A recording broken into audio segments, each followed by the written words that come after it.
Kao što znamo, u Nemačkoj svetsko prvenstvo u fudbalu, na Wimbledonu nezvanični šampionat sveta u tenisu, u Novom Sadu svetski kup u vaterpolu, a u Banatu ovog vikenda šesto svetsko prvenstvo u šorama. Šesto svetsko prvenstvo u banatskim šorama održava se ovog vikenda u Tomaševcu pored Zrenjanina. Za ovu čobansku igru se veruje da je Mihajlo Pupin odneo u Ameriku i da je tako nastao bejsbol. Sad, da li je to baš istina ili nije, ne znam, ali se u tome dosta priča u Banatu i činjenica jeste se šore zaista igraju minimalno 100 godina duže ovde nego što se bejsbol igra.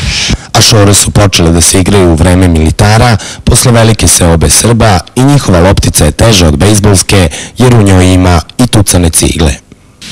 Lopta se pravi od parče cigle, malo crepa, stare čarape, krpe i to se uvije tako u jednu čarapu i zamota, veže i onda se igra tako dok se vidi. Od 2000. Tomaševac je prestonica banatskih šora sa svoja dva večita rivalska kluba Marijevo i Čoke. Marijevo je bilo zabranjeni deo za Čokane, Čok je zabranjeni deo za Marijevčane. Mislim, momci su se tukli, bilo je jako problematično zabavljati se sa devojkom iz drugog dela sela. Hvala Bogu, danas, odnosno ne danas, nego odavno već toga nema, eto, to rivalstvo je ostalo samo u tim šorama i dobro je.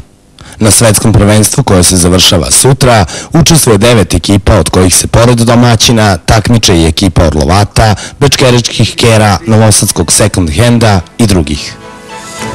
Tek mi sad jasno otkuda ona etimologija, one šatrovačke reči šoranje od tučenja, verovatno.